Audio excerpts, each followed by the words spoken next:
The Trump-supporting company Red Bull fires their own woke executives who wanted the company to support Black Lives Matter.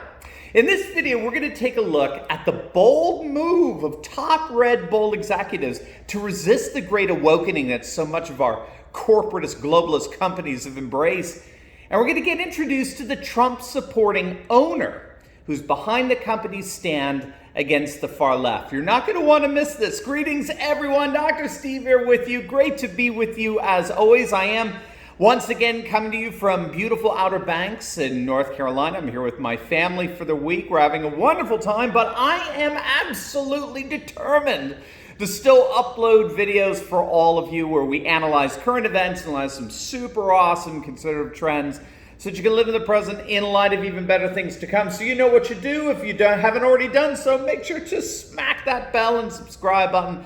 We'd love to have you as a regular part of this channel, where each and every single day we have the privilege to together celebrate the inevitable collapse of left-wing globalism and the unstoppable rise of a new conservative age. Now, before we dive into everything here, let's give a huge shout out to the sponsor of this video, and that's none other than the makers of this awesome motion detector ultra bright solar nightlight. Now, you can install it anywhere because it's wireless, and you never need to worry about buying batteries because it's solar powered with a high powered battery storage pack. It's equipped with motion detectors, and it becomes an entertainment light for the patio and the barbecue with a click of the button. And those motion detectors, well, they offer effective deterrence against burglars as well. And best of all, you don't have to spend a fortune for any of it. If you click on the link below right now, you'll save 52% off, as well as free shipping to boot. So what could be better? Don't wait. Click on that link below or visit nightsolarlight.com and bring its light to the dark spaces in your home today. All right, gang, let's dive right in here. Now, we have another entry for our rapidly growing list of the massive backlash against the Great Awokening, which has justified the violence and the mayhem that has swept our nation's Democrat-ruined cities. Now, this one you're going to really, really love. I don't know how many of you are Red Bull fans out there, the energy drink. I think I'm becoming a massive fan of them. Now, in full disclosure, I've never had a Red Bull. I've never gotten into energy drinks. I like coffee, right? But now I think I'm going to start. It's being reported that a number of woke executives at the company have been fired precisely for their wokeness. You're going to love this. Red Bull has officially fired two top executives who lobbied for more diversity in the company and who were blamed for the leak of an internal letter that had criticized the company's lack of support for Black Lives Matter. Apparently, Red Bull's top executives in Austria, so Red Bull's an Austrian company, we'll get into that in a second here. Their top Austrian executives fired the woke executives here in the States, possibly for their role in leaking the internal letter that was signed by 300 woke employees wanting their company to support Black Lives Matter. It's being reported that the Austrian executives really want nothing to do with BLM. Now, to be clear, of course, they're against any kind of racism, but that doesn't mean that they're interested in supporting this very controversial Marxist organization, Black Lives Matter. Now, if you don't know, Red Bull is owned by an Austrian billionaire by the name of Dietrich Madison, who, according to Forbes, is the richest man in Austria. And as it turns out, Madison is a huge supporter of Trump. In fact, he's a huge supporter of nationalist populist parties all throughout Europe. The news site Deutsche Welle featured Madison back when Saxony and Brandenburg were having their regional elections in Germany. This was several months back. We did a video on those elections.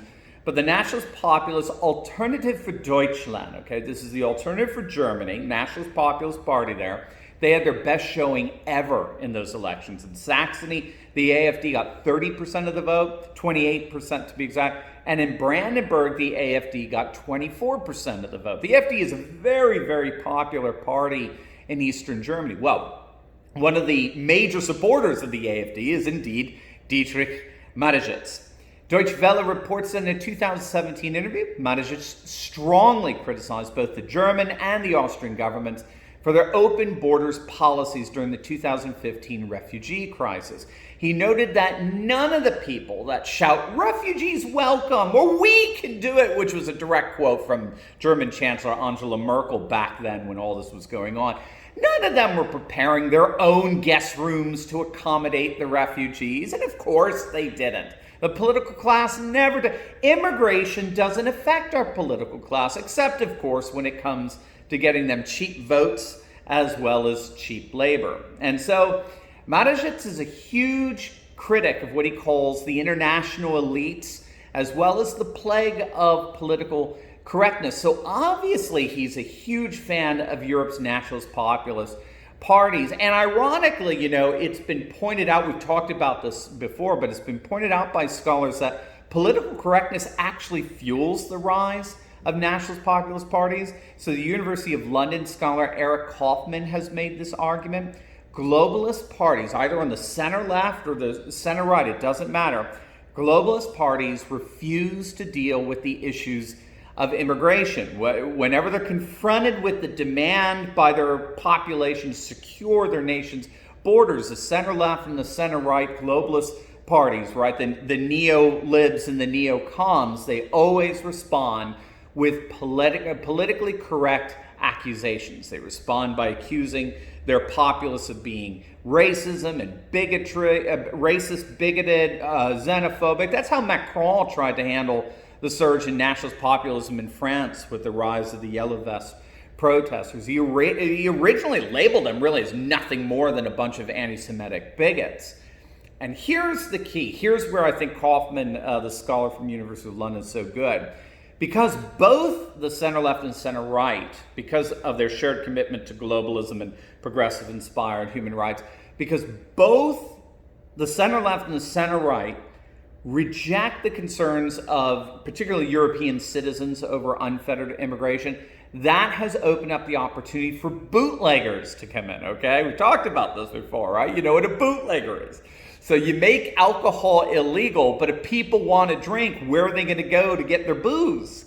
Well, they're going to go to the black market, to these bootlegger parties who have found a cash cow in supplying the very nationalist populist leadership that these feckless centrist parties refuse to make available. So that's what we've been seeing going on in Europe over the last 10 years, and in the GOP with Donald Trump. Donald Trump was a third-party candidate who won a major party nomination. And so in many respects, Kaufman concludes that as much as progressives want to whine and complain about the rise of nationalist populist right wing throughout Europe, in many respects, they only have themselves to blame. Right? Progressives created the social conditions that all but guaranteed the rise of the nationalist populist right. And you know the beauty of it all? The beauty of it all is that the more progressive they get, the more powerful populism becomes. So what we're seeing with the Red Bull's owner, this Dietrich Madison, is precisely this pattern. He despises the political correctness that's spewed by our political class, and instead he turns to and supports the nationalist populist right, who are the third-party bootleggers that are willing to address the concerns of the vast majority of Europeans. And in fairness, we have to remember Red Bull is an international product. And it's being reported that as far as the Austrian leadership is concerned, Black Lives Matter more or less is a completely American phenomenon, maybe British as well. And really, it just doesn't have anything to do with the international nature of the company for Red Bull. So regardless, Red Bull is the first company that I've read about that has actually fired executives pushing for the company to become more woke in openly supporting and defending BLM, which is a wonderful sign that companies are indeed beginning to come out and tell this movement to take a hike. They want nothing to do with it. So well done, Red Bull. I will thoroughly enjoy getting a boost from your drink as we together boost the nationalist populist movements throughout the world. Now, before you go, you will definitely want to check out my latest video. I've just uploaded it on the massive backlash swelling against a George Soros-funded Democrat who's trying to prosecute the armed couple in St. Louis who defended themselves from a Black Lives Matter mob. It's going to absolutely make your day. So make sure to click on the link, and I'll see you over there. God bless.